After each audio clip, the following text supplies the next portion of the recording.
শীতের মৌসুমে শীতের শাকসবজি লাগানো হয়েছে ক্ষেতগুলোতে।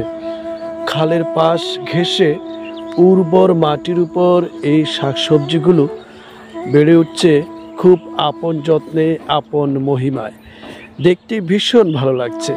আমার খুব ইচ্ছে ছিল আমি কোনো একটা পলন্ত বিকেলের সময়তে এই ছবিগুলো ক্যাপচার করব। এখানে পরিষ্কার পরিচ্ছন্নতার কাজ চলছে। খুব শীঘ্রই এখানেও শাকসবজি লাগানো হবে। আপনারা দেখতে পাচ্ছেন শীতকালীন শাকসবজির মধ্যে অন্যতম, দেখুন এখানে কুমড়ার শাক আছে। কুমড়ার শাক, মাটি এত উর্বর যে বীজ বপনের কিছুদিনের মধ্যেই খুব দ্রুত গাছগুলো বেড়ে ওঠে। এই যে দেখুন কি পরিমাণ শাকসবজি লাগানো হয়েছে।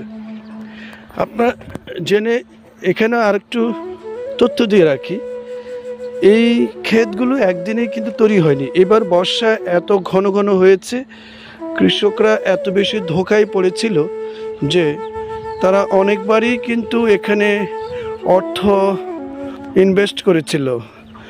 দেখা যায় তারা আজ বীজ বপন করেছে, দুদিন পর এই ক্ষেতগুলো জলোচ্ছ্বাসে ভেসে গিয়েছিল।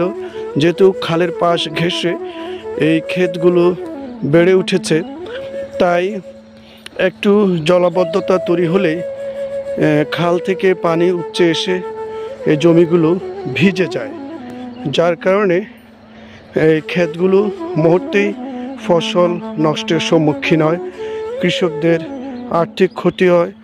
তবে আমি আশ্চর্য হয়ে যাই, যতবারই তারা এই প্রাকৃতিক সমস্যায় পড়ে ততবারই তারা আবার ঘুরে দাঁড়ায়।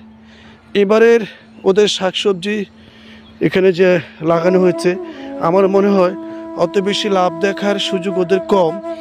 কারণ আমার চোখের সামনে 5 থেকে 6 বার তারা অনেক শ্রমিক দিয়ে এই ক্ষেত খামারগুলোর বীজ বপন করেছিল। আর বীজ বপন করতে গিয়ে যে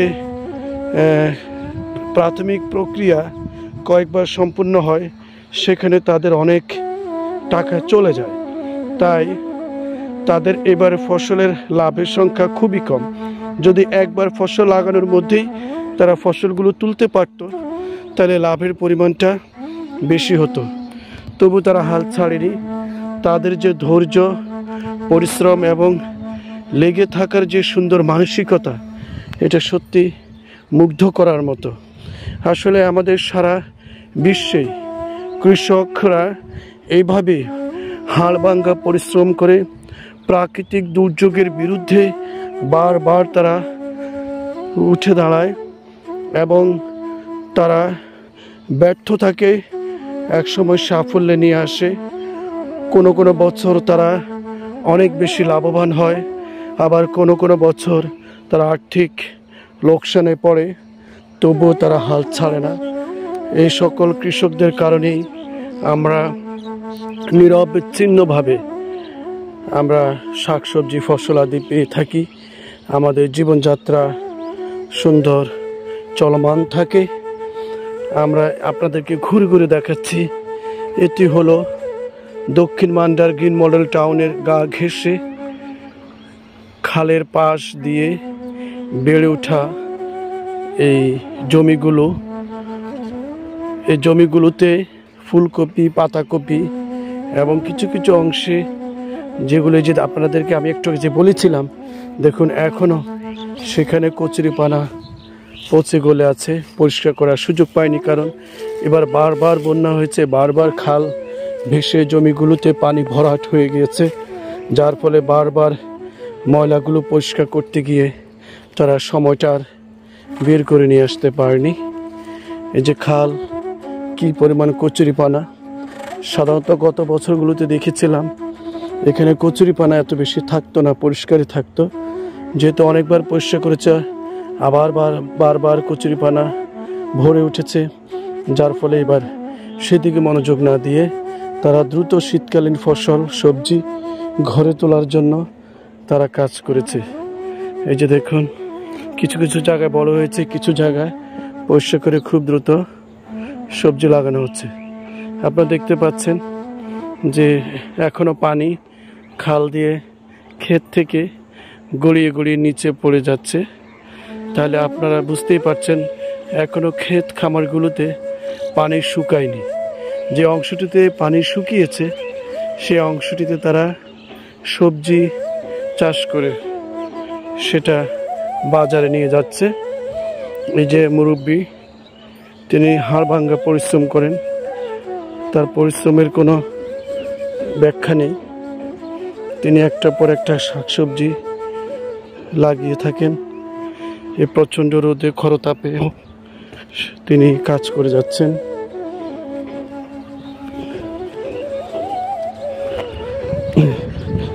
আচ্ছা, এটা কি মূলা শাক না?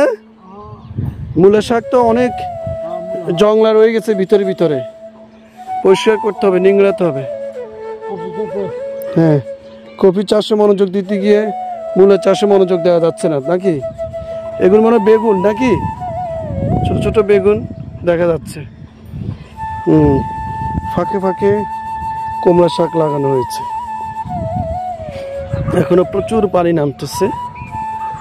ওনারা সুন্দর করে জোড়া করে দিয়েছে, নাল করে দিয়েছে, যাতে খুব সহজেই পানিগুলো নেমে যায়, ক্ষেতগুলো শুকনো থাকে। আপনারা জানেন ফুলকপি, পাতাকপি, সবজিগুলোতে পানি থাকলে পচে যায়, এর জন্য এখান থেকে পানিগুলো সরাতে হয়।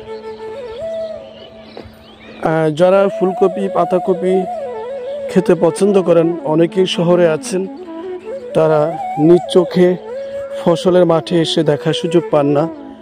ব্যস্ত সময়ে কংক্রিটের শহরে এগুলো দেখার সুযোগ খুবই কম। আমি একবারই খেতে চলে এসেছি দেখানোর জন্য। আপনারা আপনাদের ছোট্ট সোনামণি যারা এই ফসলাদি সম্পর্কে অজানা, তাদেরকে দেখাতে পারেন। তারা আমার ভিডিওর মাধ্যমে দেখতে পাবে যে কতটা পরিশ্রমের পর কত সুন্দর করে শীতকালীন সবজিগুলো বাজারজাত করা হয়। খাবারের উপযোগী হলেই তারা সেগুলো বাজারে নিয়ে যায়। অনেকে আছেন যারা এই ক্ষেত খামারটিকে সরাসরি কিনে নিয়ে যায়। তারা তাজা শাকসবজি খেতে ভীষণ পছন্দ করে। এটা একটা ভালো দিক। এখানে কিন্তু একটা বলে রাখি যে এই সবজিগুলোতে তেমন একটা সার দেওয়া হয় না, সারের প্রয়োজন হয় না। কারণ আপনারা জানেন বন্যা হলে খাল নদী থেকে যে পলি এসে ক্ষেতগুলোতে পড়ে, বন্যা পরবর্তীতে সেই ক্ষেতগুলোতে বীজ বপন করলে পলি হওয়ার কারণে তার দ্রুত উর্বরতায় খুব দ্রুত শাকসবজিগুলো বেড়ে ওঠে। আর সারহীন যে কোনো শাকসবজি ফসলাদি খেতে দারুণ সুস্বাদু এবং আমরা বলতে পারি কীটনাশক মুক্ত। এখানে দেখতে পাচ্ছেন, এখানে আপনারা হয়তো মনে হতে পারে যে এখানে মনে হয় একবার ফসল উঠানো হয়ে গেছে। না, হয়নি। ওই অংশটা যে পাইপের অংশ উঁচু থাকার কারণে সেখানে হয়েছে, কিন্তু এটা নিচু হওয়ার কারণে এখানে পানি শুকাতে পারেনি, অনেক সময় নিয়েছে, যার কারণে এখানে একবারই ফসল ফলানো হয়েছে। গত কয়েক বছর আমরা দেখেছি এই সময়টাতে এসে, ডিসেম্বরের সময়টা এসে একবার, দুইবার বা তিনবার ফসল কিন্তু উঠানো হয়ে যায়।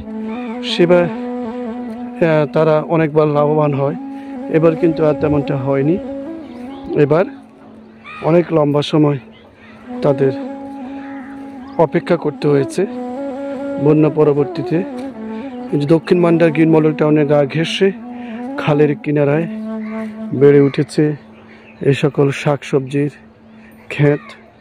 হয়তো কোনো একদিন এই ক্ষেত খামারগুলো বিশাল অট্টালিকায় সুউচ্চ দালান হয়ে জানান দিবে এই শহরের পরিধি তারা দখল করে নিয়েছে।